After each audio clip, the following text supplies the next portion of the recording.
que bajamos como 600 metros de golpe.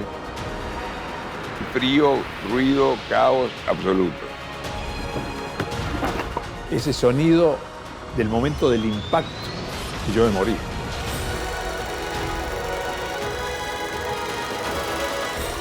Comimos nieve y hielo durante 72 días. Y lo único que tenemos es el cuerpo de nuestros amigos. Nando está loco, se quiere comer al piloto.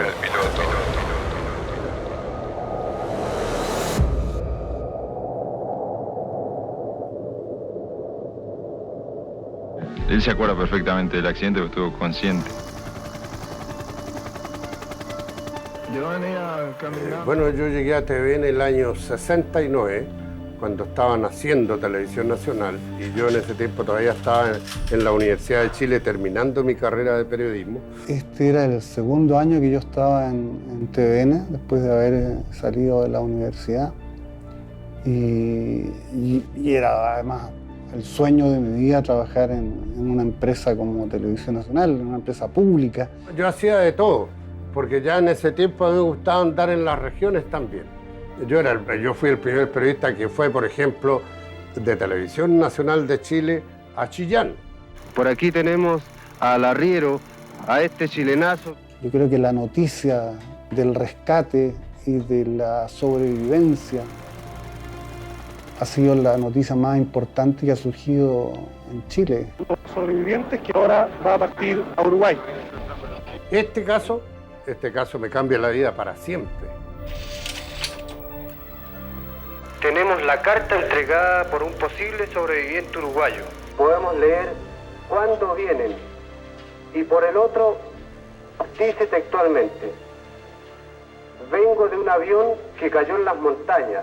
Soy uruguayo. Vengo de un avión que cayó en las montañas. Soy uruguayo. Tengo 14 amigos heridos arriba. ¿Dónde estamos? Por favor, necesitamos comida. ¿Dónde estamos? ¿Cuándo nos vienen a buscar?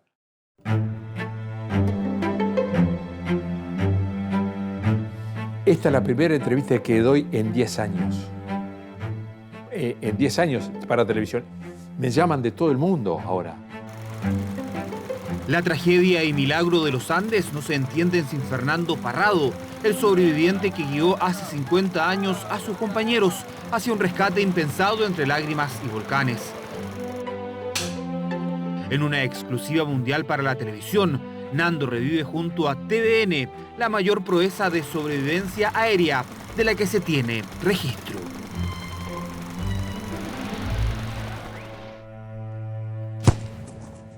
Al salir del colegio formamos un club para seguir jugando al rugby entre amigos. O sea, nada profesional, ¿no? ¡Juntos! Fuimos invitados por All Boys de Chile a jugar un partido allá y, bueno, Marcelo Pérez del Castillo, nuestro capitán, se encargó de organizar todo. Miraba con ansiedad y con esmero y con alegría el futuro de mi vida, que iba a ser perfecta, qué buena vida y qué equivocado estaba cuando me atropelló, ¿no? Ese destino ese día. 45 personas en total se embarcan ese 12 de octubre desde Uruguay, tripulación, rugbyistas y otras personas. Nando Parrado viaja junto a su madre y su hermana. También está Carlitos Páez, hijo del afamado artista Carlos Páez Vilaró. El avión, que hace una escala en Mendoza por malas condiciones, comienza el cruce de la cordillera de los Andes el 13 de octubre. Minutos después empezaron las turbulencias. El azafato nos dijo: señores, pónganse los cinturones porque el avión va a bailar un rato. Nos ponemos los cinturones. Pero el clima que se vivía adentro era todo en broma. Fíjate que éramos todos chicos. Con esa inconsciencia a la juventud le gritamos como en la Plaza de Toros: ¡ole! Y de pronto un pozo de aire gigantesco que bajamos como 600 metros de golpe. Panchito, que estaba sentado en la ventana, mi mejor amigo, me pega con el codo y me dice: Nando, mirá. Y yo miro y muy cerca del avión, mezclado con las nubes, yo qué sé, 100 metros, 50, 80, 200, pasa una montaña negra y blanca a la velocidad del avión, mezclada con las nubes. Y bueno, el avión se había partido y bueno, era una sensación que yo no sabía si era un choque o era qué, o era otra maniobra más que podía hacer el avión. No, yo no lo vi partido porque el avión se partió 10 centímetros atrás mío, o sea que pero yo no miraba para atrás. Yo lo que sí sentí frío, ruido, caos absoluto. El avión Fairchild 227, que despegó a las 14:18 desde Mendoza, cruza con dificultades el cordón montañoso y tras notificar 2 veces su posición, lo hace por última vez a las 15:24, 7 antes de que ocurra el accidente. Claramente el piloto confunde la posición. Él dice que está en Curicó, notifica esa posición al radiocontrolador, pero el radiocontrolador se basaba en la posición que le estaba informando el mismo piloto. Atención torre de control, acá Fairchild F227, divisamos Curicó, permiso para descender. Pensando que estaba sobre Curicó, vira hacia el norte ya dirigiéndose a Santiago, pero en realidad no estaba sobre Curicó, estaba todavía sobre la cordillera, porque el viento en contra había frenado el avance del avión. Correcto, permiso para descender a 3.500 metros. Entonces comienza a descender, pensando que está en el Valle Central, y sin embargo, cuando ya pasa por debajo de las nubes, se da cuenta que está completamente encajonado entre las montañas. Y ahí viene el fatal accidente. Y es increíble todo lo que tú podés grabar en tu mente en la última décima de segundo de tu vida, ¿no? Ese sonido del momento del impacto, ¿no? E inmediatamente se apaga la luz. Y yo me morí. O sea, yo no recuerdo más nada hasta 5 días después.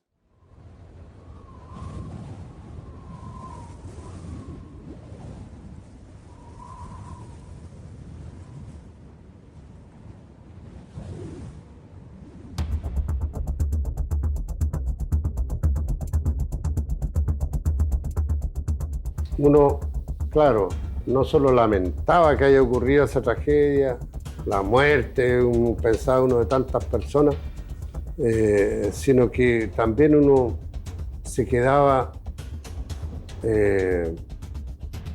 digamos, con la sensación de que era un accidente más. Y nunca nadie, o sea, yo por lo menos no pensaba, podía haber sobrevivientes.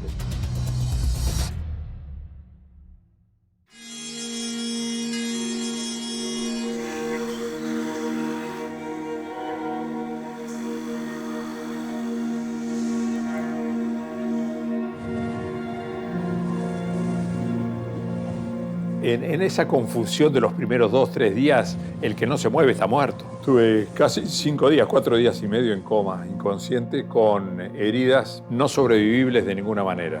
Que fue esa primera noche, fue lo que decía Roy, uno de los sobrevivientes, decía, lo que yo comparo con el infierno fue lo que fue esa noche. Muertos de sed, muertos de frío, muertos de miedo. Yo estaba sin mi mamá, sin mi papá y sin mi niñera. Yo tenía niñera en esa época, para que veas el personaje. Parrado estuvo muy mal y parecería ser, según dice la ciencia años después, que lo mejor que le pudo haber pasado es quedar, porque él quedó con la cabeza contra la nieve el día del accidente, y parece que es lo que se utiliza para desinflamar la conmoción cerebral o no sé. Sí, todo lleva su tiempo. Yo no te puedo decir si me llevaron 5 o 8 horas o un día, pero yo empecé a hablar. A dialogar con mis amigos, a preguntar por mi madre, por mi hermana. Al otro día pasaron 2 aviones 2 veces por arriba nuestro, que nosotros creímos que nos habían visto, pero eran aviones que pasaban a 1000 metros de altura, porque tenían que librar parte de la cordillera y parte para arriba. Que me acuerdo que le gritamos, fíjate vos el absurdo, le gritábamos a los aviones, y el avión no te va a escuchar nunca nada. Hasta celebramos, me acuerdo que había media botella de whisky que nos la tomamos con Canesa, celebrando que nos habían visto, y empezamos a esperar a que nos vengan a buscar. Y empezaron a pasar los minutos, y nadie venía a buscarnos, y empezaron a pasar las horas.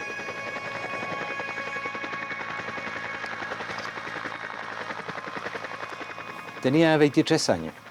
Y en la época de que sucedió este hecho del rescate del avión uruguayo, era teniente en el Grupo 10 y volaba helicóptero. Durante la búsqueda se organizaron planes muy intensivos con grupos de 8, 10, 12 aeronaves asignadas a distintas zonas en la cordillera central de Chile, donde presumíamos la trayectoria probable que había tenido el avión antes de su accidente.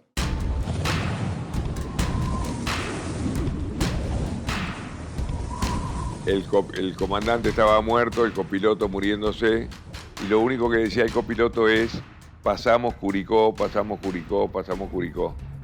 Que fue la gran equivocación, porque él no había pasado Curicó. Nosotros estábamos en territorio argentino, en realidad. Claro, aquí nadie podía sospechar dónde cayó ese avión, porque no había ninguna información, salvo la que del momento en que se perdió contacto con ellos nomás, pero nunca más se supo dónde había caído el avión, si no habría sido más fácil buscarlo también. Ese año volamos intensamente buscando en los meses de octubre y noviembre y no encontramos nada. Principalmente porque nosotros siempre buscamos el avión en Chile y el avión estaba en Argentina.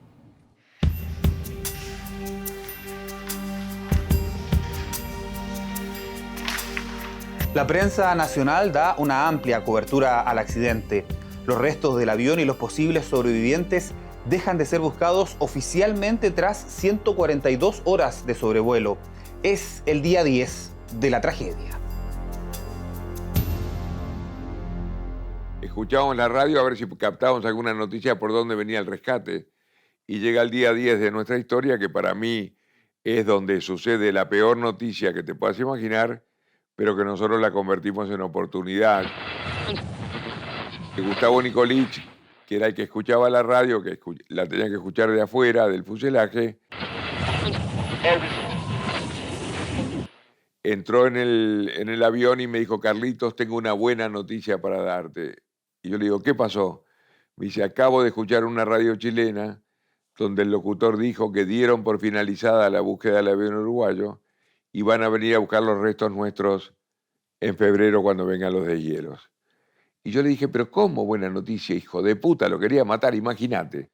Y él me agarra del cuello, me mira a los ojos y me dijo: Carlitos, ¿sabes por qué es buena noticia? ¿Por qué? Le digo yo.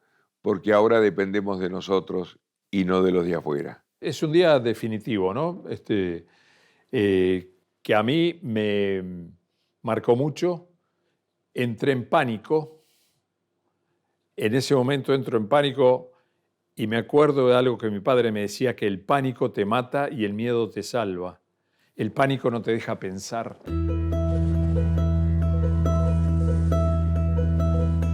La sed es terrible, no hay agua. No hay agua, hay nieve y hielo. Nosotros comimos nieve y hielo durante 72 días. El frío, has dormido con menos 15 grados con ropa normal. No, yo miraba el reloj y digo, parece que han pasado 5 horas y habían pasado 10 minutos.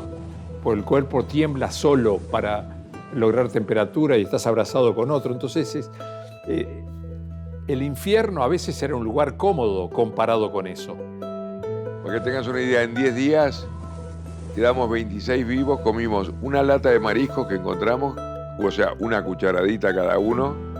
A mí me tocaron 2 cuadraditos de chocolate y había un guindado que habían comprado en Mendoza y había alguna copita de vino. Eso fue lo que comimos en 10 días, los 26.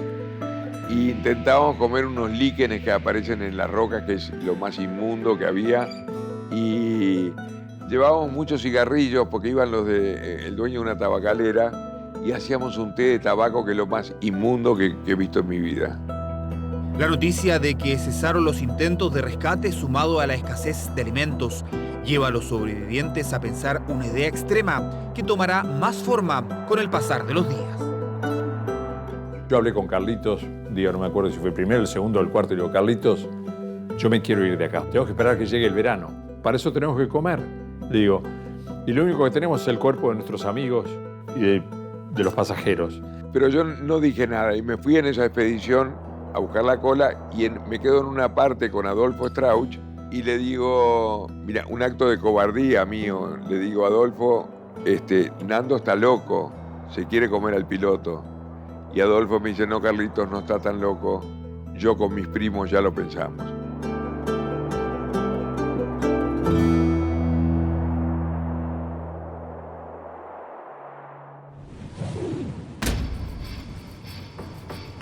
El grupo de sobrevivientes recibe un golpe duro en la cordillera. La búsqueda de rescate no continúa ante las pésimas condiciones. Solo un grupo de padres sigue por iniciativa y recursos propios. El más insistente es el artista Carlos Páez Vilaró, padre de Carlitos.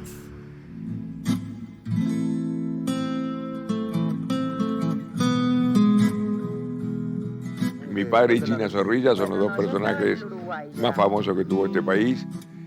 Ser hijo de no es fácil.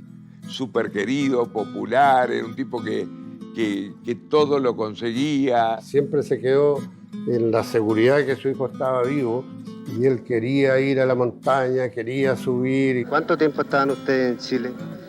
Bueno, yo estoy desde el día del accidente, nunca perdí la fe. Tenía una fe tremenda porque sentía que su hijo y todos los demás eran jóvenes fuertes. Entonces pensaba que perfectamente podrían haber resistido. En Chile le decían el padre loco que busca el cabro perdido. Esa era la frase que tenía.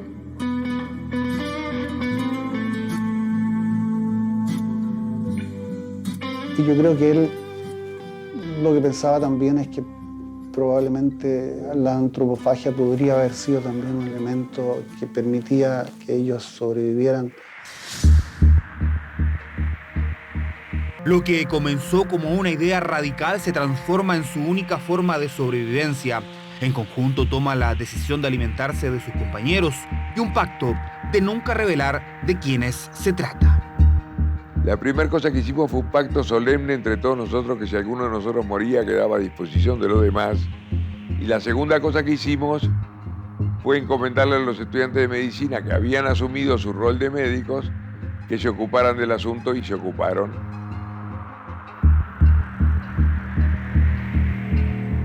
No saber cuándo vas a poder comer de vuelta, eso te sube acá, te sube a la cabeza. Y como nosotros somos los mayores expertos en este tema en el mundo, podemos asegurarlo que cualquier persona en ese lugar, en esa situación, no escuchando un reportaje o sentado en tu casa, en esa situación hubieran llegado al mismo pensamiento y a la misma acción.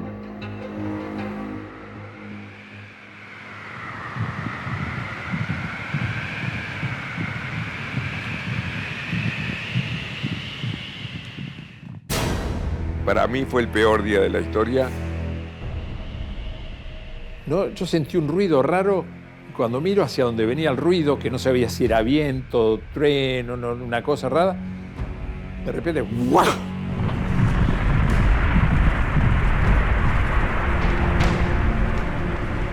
Estoy enterrado en cemento. ¿Viste? No es que te podés mover, porque la nieve entra y cómo se ajusta. Lo recuerdo como que Dios nos daba vuelta a la espalda y el único objetivo mío era justo el día del cumpleaños de mi padre, era salir a saludar a mi padre. Me estaba por explotar el pecho y en eso alguien me saca la nieve de la cara, que creo fue Carlitos. El hecho que yo lo destape a Parrado es lo que permite que después Parrado nos saque a todos de la historia.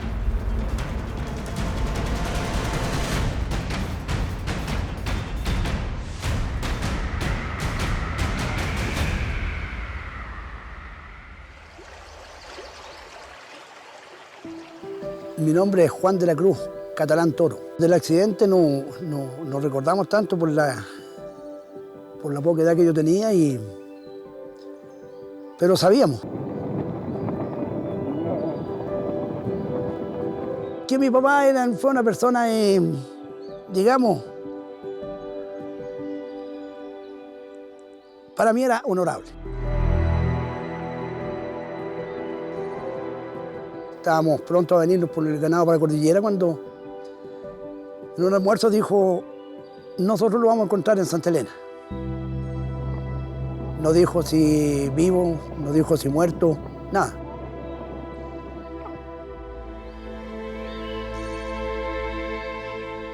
En las filosas islas de nieve, estos náufragos rasguñan minutos de vida a la muerte.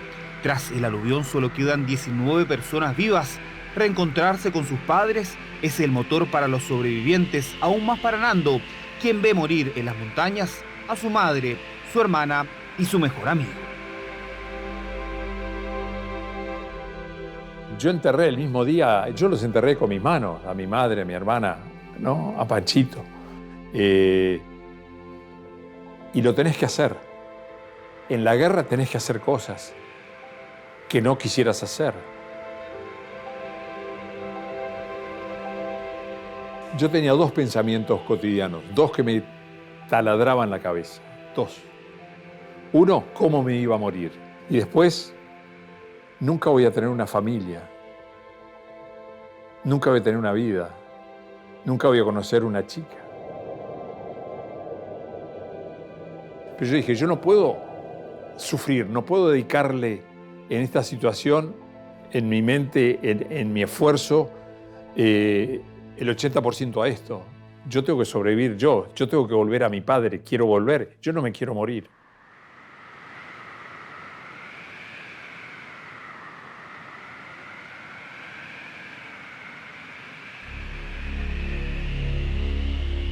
Después de varias excursiones, el trío compuesto por Roberto Canesa, Antonio Vicentín y Fernando Parrado realiza la caminata definitiva. Almohadas y 4 pares de calcetines en los pies, 3 jeans y algo de coñac para la proeza de todos los tiempos. Vicentín retorna con el grupo ante lo que vieron en la montaña al tercer día de expedición. De lo que vimos hacia el otro lado nos cambió todo el mapa mental. ¿Qué vieron cuando llegaron a la cumbre? Yo pensaba ver un pueblito, un valle con un pueblito, unas carreteras. Y cuando vimos montañas, montañas y montañas y más montañas y nada más que montañas, hasta el horizonte. Roberto, yo para atrás no vuelvo. ¿A morirme sentado? Me voy a morir contra estas montañas. Si tú quieres venir, yo quiero que vengas, yo no puedo hacerlo solo. Nos abrazamos y me dijo, vamos. Pero una vez que cruzamos esas puertas invisibles de la muerte, no hay vuelta atrás. Estás muerto vivo.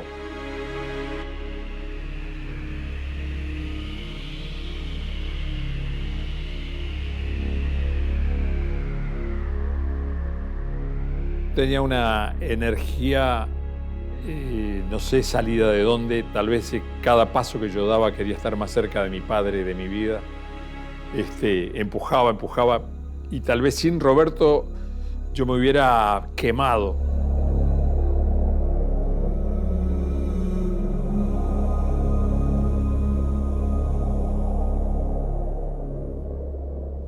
Un milagro, solamente un milagro, porque yo como soy de cordillera, yo sé por dónde se puede andar y por dónde se mataron. Y por dónde salieron ellos, ahora vi la cordillera sin nieve, no tienen ni una posibilidad de salvarse. Hay valles que se cierran y no salen. Y hay valles que sí salen. Nosotros teníamos 2 valles, uno a la izquierda y uno a la derecha. ¿Por qué tomamos el de la derecha? No sé.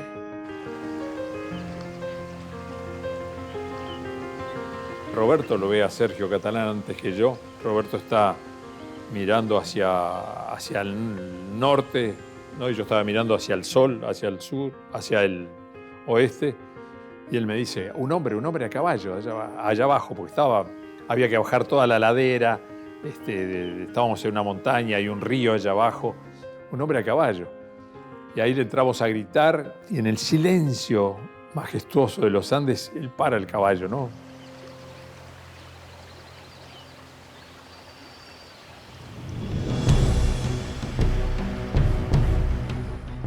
Bajo hasta la orilla del río, ¿no? Ahí no nos podíamos escuchar porque 20 metros de ancho, 25 metros de ancho el río, viniendo con piedras y eso. Pero él me mira y y no nos podemos comunicar. Yo le decía que avión, que se cayó, que... A lo lejos me parecían personas jugando. Porque corrían, se caían, y ya no eran capaces de caminar y en el pasto grande del potrero ahí se enredaban en el pasto y caían. Por lo que comentamos con el papá, me preguntó mi papá cuando nos encontramos, me dijo, ¿vio la gente que hay al otro lado? Sí, le dije, pero son turistas que andan jugando. Y mi papá dijo, voy a volver a verlo. Volvió a verlo y ahí estaban andando todavía en el borde de la barranca, ahí esperando. Y ahí mi papá fue donde le gritó, mañana vuelvo. Ya era noche, ¿no? Casi oscureciendo. Ya. ¿Qué pasa si tu papá no hubiese vuelto? Muere. Después de 10 días de una caminata prácticamente imposible, Fernando Parrado hará contacto con el arriero Sergio Catalán y utilizando sus últimas fuerzas enviará a través de una piedra y un papel como este un mensaje que cambiará para siempre la historia de los sobrevivientes.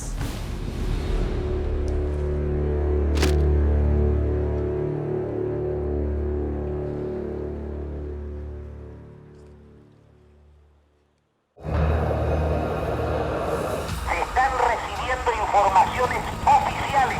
Fue encontrado un avión uruguayo.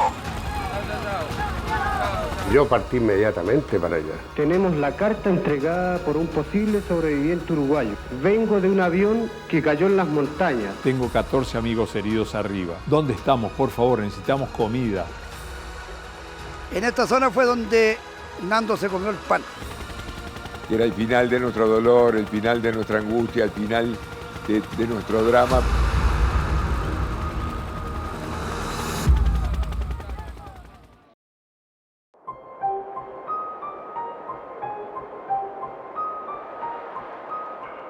Porque dejar ese fuselaje el día 12 de diciembre, dar el primer paso y no mirar para atrás, yo sabía que no iba a volver. Y no miré para atrás. ¿Por qué lo hice? No sé. Y Roberto me acompañó. Nando llegó por arriba, por donde está esa casa ahora, bajó acá, llegó a este punto. Mi papá venía de allá. Ahí van, me tira 2 trozos de pan, 2 trozos de pan. En esta zona fue donde Nando se comió el pan. ¿Acá? Claro. Donde se comió el pan y escribió la nota a la vez. Comía y... Claro, tanto comía como escribía, para luego lanzar el papel a los lados. El papel de la historia que le salvó la vida. Están recibiendo informaciones oficiales de parte de Carabineros de que fue encontrado un avión uruguayo a las 13:30 horas, 1:30 de la tarde. Se presentó en el retén de Puente Negro el arriero Sergio Catalán Martínez. 2 personas le lanzaron una carta. Claro, con el venio de Manuel Mendoza, que era el jefe de prensa en aquel momento, yo partí inmediatamente para allá. Entonces yo lo primero que hice fue ir directamente a Carabineros, a la comisaría de San Fernando. Estamos en la comisaría de San Fernando. Aquí tenemos la carta entregada por un posible sobreviviente uruguayo. Sí, yo estaba muy emocionado de leer eso. Está manuscrita con lápiz pasta de color rojo y algunas líneas de azul. Por este lado podemos leer cuándo vienen y por el otro dice textualmente: vengo de un avión que cayó en las montañas, soy uruguayo. Tengo 14 amigos heridos arriba. ¿Dónde estamos? Por favor, necesitamos comida. ¿Dónde estamos? ¿Cuándo nos vienen a buscar? A mí no me salía la voz con la fuerza que normalmente tengo para hablar. En el avión quedaron 14 personas heridas. Tenemos que salir rápido de aquí. No había ninguna duda que era la noticia más grande que ocurría en esos minutos en el mundo, no solo en nuestro país. Por favor, no podemos ni caminar. ¿Dónde estamos? Y a continuación, más abajo, podemos leer la respuesta del arriero. Va a venir luego un hombre a verlos. Que le fui a decir, contésteme ¿Qué quiere Sergio Martínez? Y por eso es que después que yo leí ese papel y lo mandé de vuelta a Santiago al canal, yo dije, tenemos que encontrar el sendero para llegar a los Maitenes, donde están Parrado y Canesa.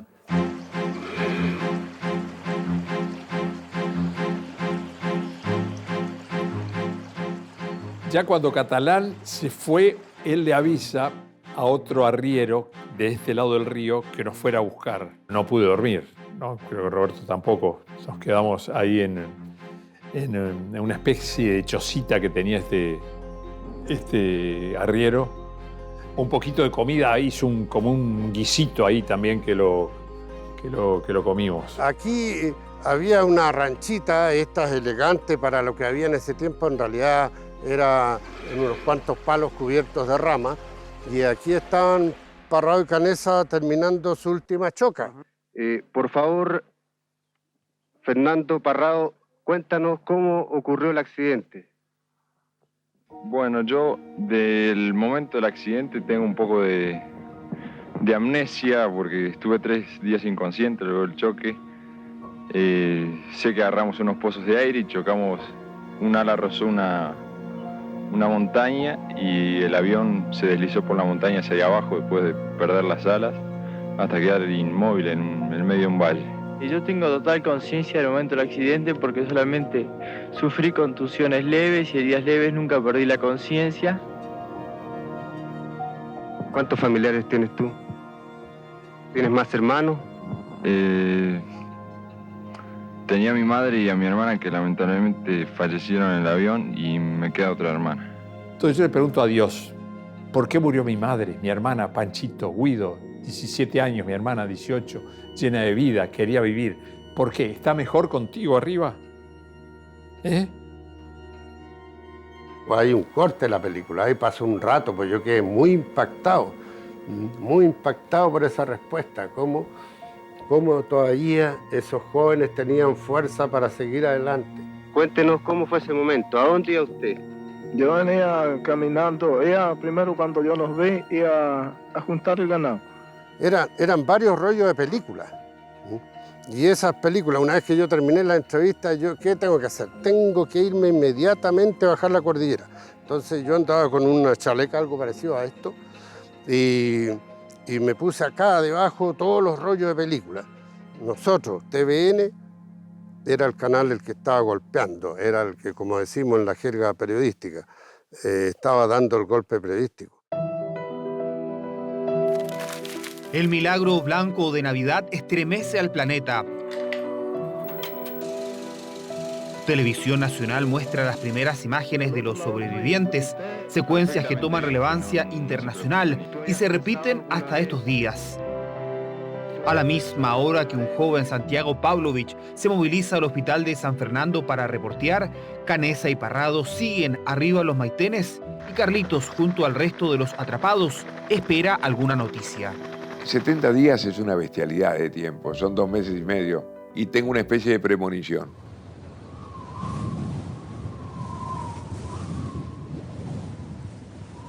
Y como que habían llegado a algún lado, y no me animo a contarlo. Y Daniel Fernández, que se despertaba, me dice, Carlitos, acabo de soñar de que Parrado y Canesa han llegado a algún lado. Y yo le digo, yo tengo la misma sensación, y prendimos la radio. De que fue encontrado un avión uruguayo perdido en la cordillera de los Andes en el mes de octubre. Y así como prendimos la radio, la primera noticia, hablaban del avión uruguayo, pero por la estática. Desde la ribera opuesta del río Claro, 2 personas le lanzaron una carta amarrada a una piedra. Mirá, se me eriza la piel ahora después de contar esto miles de veces. El comandante Carlos García me llama y me dice, Canales, prepárate las tripulaciones porque dicen que encontraron los uruguayos. Le informamos a la Fuerza Aérea Argentina de que el rescate era en Argentina. Y ellos nos contestaron, sigan ustedes, terminen lo que están haciendo. El comandante García le pregunta a los dos, lo teníamos adentro de la cabina, ¿alguno de ustedes nos puede acompañar para guiarnos? Canesa estaba muy mal, no se podía. Entonces, no teníamos otra alternativa que fuera Parrado. Yo no me quería subir en ese helicóptero. Hay que ponerse en lugar también de cada uno. Yo ya estoy acá, vayan ustedes. Me dice, pero no nos vamos a encontrar nunca. Entonces, bueno, voy. Empezamos a subir, seguimos al río, entramos en este valle acá, después en este, y siempre subiendo, ¿viste? Se va subiendo. Además de que yo en ese momento llevaba una cámara filmadora. Fue una gestión que hizo TVN con el gobierno, al parecer, y me la entregaron a mí porque yo iba en el puesto de copiloto. El momento del rescate fue, bueno, ahí bien peinado y muy mal afeitado y con la valija hecha, nos sentamos a esperar la llegada de los helicópteros, que demoraron bastante más de lo que nosotros creíamos. Ha sido una de las misiones más difíciles bajo condiciones meteorológicas que me correspondió efectuar a través de toda mi trayectoria. Condiciones totalmente negativas para el vuelo. El helicóptero entró en stall. Entrar en stall significa pérdida de sustentación. Y nos caímos de aproximadamente como 6 a 8 metros. No había nada que marcara el viento que había, nada, sino el talento de estos pilotos chilenos de helicópteros que fue... Él me decía, no voy a parar porque no sé qué hay abajo, si hay grietas, si no hay grietas, si soporta el peso del helicóptero. De pronto en la lejanía empezás a escuchar ese ruido que se escucha desde muy lejos el helicóptero, sobre todo si hay montañas.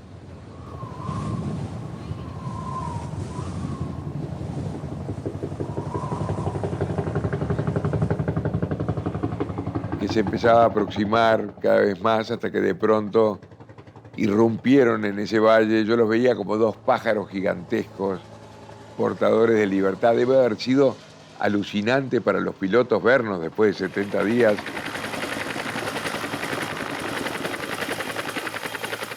Cuando ya estábamos más cerca, ahí ya vimos un tercio del avión, 2 tercios quizás del fuselaje, y ya los sobrevivientes, que son los con las manos en alto y que ellos veían que venían los helicópteros.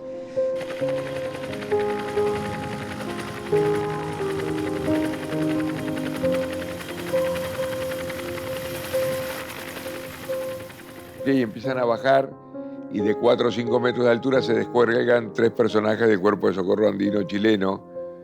Uno de ellos, que se llamaba Sergio Díaz, cuando cae sobre la nieve empieza a gritar mi nombre. ¿Quién es Carlitos Páez? ¿Quién es Carlos Páez? ¿Quién es Carlos Páez? Me dice, no, es porque tengo 2 cartas para usted. Digo, ¿cómo 2 cartas para mí? No entendía nada. Y me entrega 2 papeles, tengo acá los originales. El primero de ellos decía así, tenía un helicóptero dibujado. Hola chicos, acá les mando un helicóptero como regalo de Navidad, porque era 22 de diciembre. Un abrazo, el viejo. ¿Cuánto tiempo estaban ustedes en Chile? Bueno, yo estoy desde el día del accidente, nunca perdí la fe y me parecía que en cualquier momento los chicos me estaban despegando, toda mi obra se hace alrededor de la juventud. Y ahí me doy cuenta que atrás de mi historia había otra historia, que estaba mi viejo presente. Qué cosa más linda me podía estar pasando a mí en ese momento.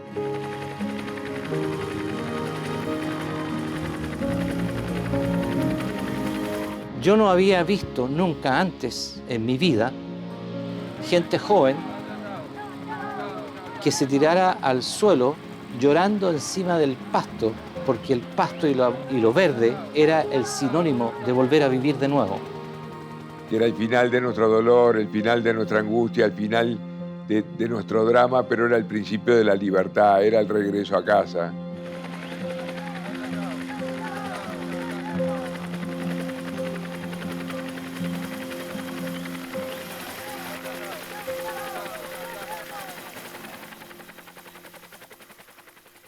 Los rescatados que actualmente reciben atención médica en San Fernando y que próximamente serán trasladados a Santiago,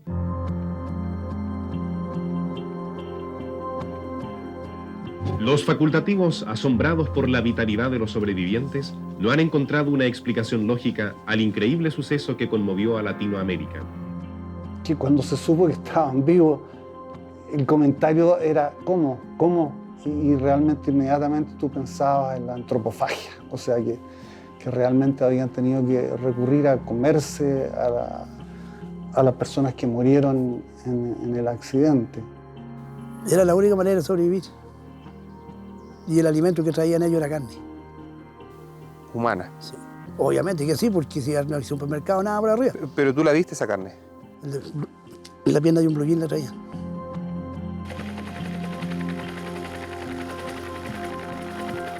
Ellos contaban abiertamente todo lo que habían hecho y cómo había sido. Entonces dijimos, no, esto vamos a parar en la cordillera donde no haya nadie y vamos a conversar.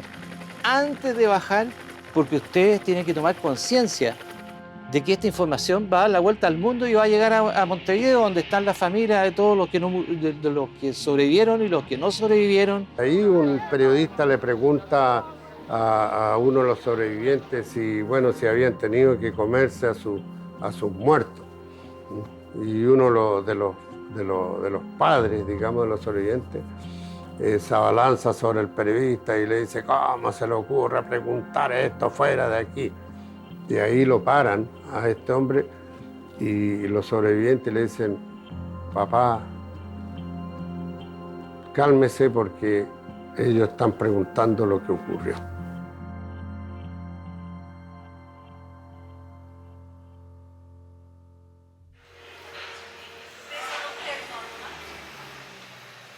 En estos pasillos abandonados del antiguo hospital de San Fernando, el pacto escondido por 71 días es revelado. Santo eres en verdad, Señor, fuente de toda santidad. Con el tiempo, los sobrevivientes hablarán de una especie de Eucaristía para justificar lo que ocurrió en las montañas. Dichosos los invitados a la cena del Señor. El iniciador del cristianismo, digamos, Jesucristo, habría dicho, comed y bebed porque esta es mi cuerpo y esta es mi sangre. Que el hecho de ser católico o creyente, que sabemos, o por lo menos creemos, de que cuando muere una persona el alma se va para otro lado y queda el cuerpo, que es materia, simplifica un poco la explicación. Yo veo que esta interpretación de ello es una especie como de justificación, pero en el buen sentido, ¿no? Como de darle un sentido, porque para nosotros también, y hay que decirlo, la Eucaristía, fíjense, es comer la carne de Cristo.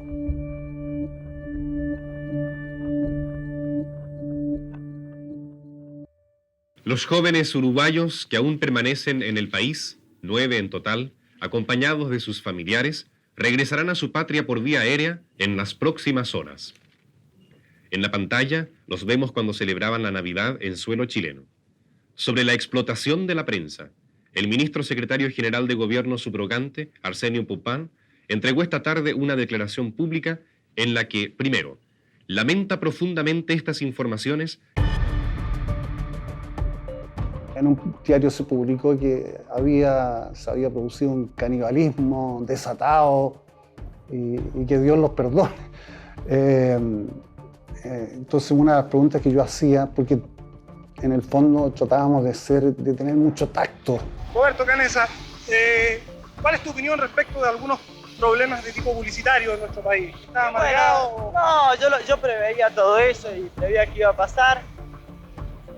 Sin embargo, eso a mí no me afectó de ninguna manera. Sabía que iba a pasar, ya los diarios ya ni hablan, así que estaba todo muy tranquilo.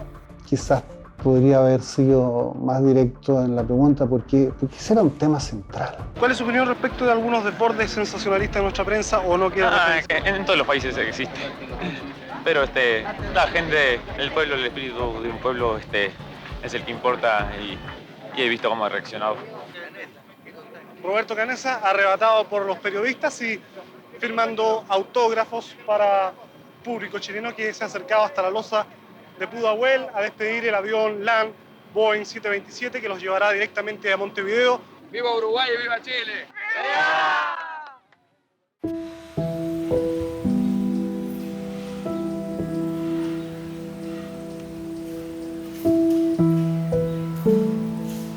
En agradecimiento a los cuidados entregados a su hijo y al resto de los sobrevivientes, el artista Carlos Páez Vilaró regaló a este hospital un mural que sigue en el mismo lugar luego de 46 años.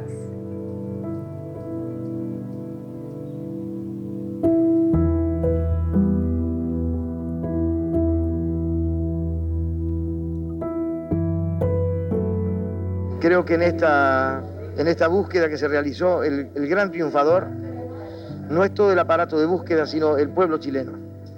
El pueblo chileno que yo pude conocer a fondo desde la raíz. Al decir el pueblo chileno lo digo desde el más simple arriero. Ojalá lo hubiera visto más tiempo. Lo he ido a visitar 3, 4 veces, ¿no? Ha venido siempre aquí y siempre un abrazo fraternal y ha sido una persona realmente importante en mi vida, ¿no? Fue el nexo entre mi muerte y la vida, don Sergio.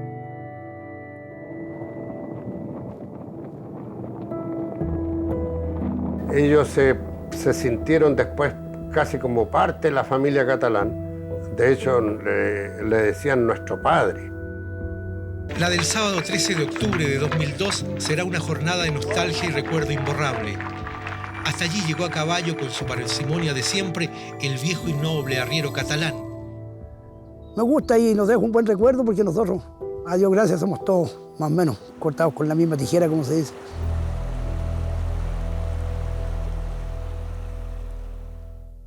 En el lugar llamado Los Maitenes, en el cajón del azufre, en plena cordillera de los Andes. Me marcó porque me enseñó que yo tenía que seguir en esa misma senda. Cada vez que tenía tareas difíciles de cumplir, me acordaba de lo que me ocurrió con los uruguayos y yo decía, tengo que conseguir mi meta, tengo que llegar a mi meta. No hemos resentido la tentación de mostrarles nuevamente esta espectacular y exclusiva filmación. Me dio más experiencia para valorar más la vida, ¿ya? Como también podría decir de que uno cuando es joven realmente no piensa en muchas cosas. Pariente del presidente Bordaberry. ¿Qué es lo que es este momento para ustedes de partida hacia Uruguay, hacia la tierra, hacia los amigos? Yo creo que básicamente es un triunfo del espíritu humano. Eduardo Estrado Furioste, Álvaro Mantino, Daniel Fernández, Antonio Vicentín, Roberto Caneta, Adolfo Estrado, Gustavo Servino, Trito Algorta, Alfredo Delgado, Roberto François, Roy Harley, José Luis Iciarte, Ramón Cabezas, Javier Metol, Fernando Parrado, Carlitos Miguel Páez, hijo. Pero es una historia que sigue y sigue con el tiempo. Digo, no para, es una historia y creo firmemente, yo a veces me pregunto por qué, y creo que es porque es una historia extraordinaria protagonizada por gente común. La última muerte en la montaña, la del querido Numa Turcati, que motivó, entre otras cosas, la expedición final, refleja la nobleza del espíritu que vivió este grupo, porque al momento de morir, Numa, que pesaba casi 30 kilos, tenía en su mano un papel con parte del Evangelio de Juan, que rezaba: no hay amor más grande que aquel que da la vida por un amigo. Vuelven mis amigos sobrevivientes, sus familias los abrazan, los confortan. Yo tengo a mi padre que me abraza y dice, gracias por volver, pero mi vida está destruida y mi verdadera odisea comienza cuando yo vuelvo. Mi triunfo mayor no es el de los Andes, es haber tenido una segunda parte de mi única vida fantástica. ¿Por qué? Una familia divina, una mujer que ha sido el pilar de mi vida. 2 hijas fantásticas, mis nietos. Lo que yo soñaba ya, las 2 cosas, cómo me iba a morir la familia, lo tengo. He amado con pasión a mis amigos, a mis hijas, con delirio a mi mujer, y me han amado en retorno. Eso es suficiente. No pienso más en los Andes. No pienso más en los Andes, pienso más en los Andes, pienso más en los Andes, pienso más en los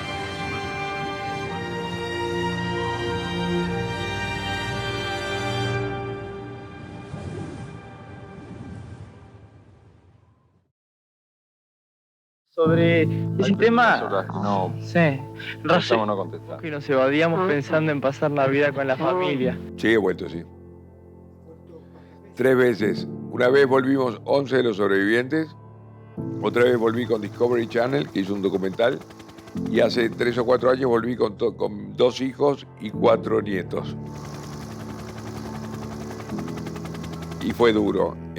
Ahí en ese lugar se respira mucho dolor. 11 veces. ¿Por qué? Acompañar a mi padre.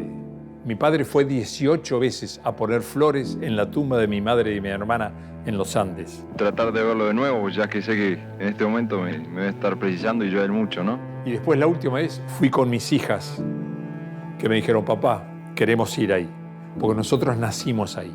Si vos no hubieras hecho lo que hiciste, si no hubieras sufrido lo que sufriste, nosotras no estaríamos respirando. Así como los protagonistas vuelven cada cierto tiempo a la montaña, es necesario también revivir, tras 5 décadas, el recuerdo de una proeza que no tiene registros similares en la historia. Una tragedia reconvertida en milagro gracias a la lucha sin precedentes del espíritu humano. 15 de los 16 sobrevivientes de esta odisea siguen con vida, 2 de los cuales quisieron rememorar una noticia que Televisión Nacional de Chile contó en exclusiva a todo el mundo.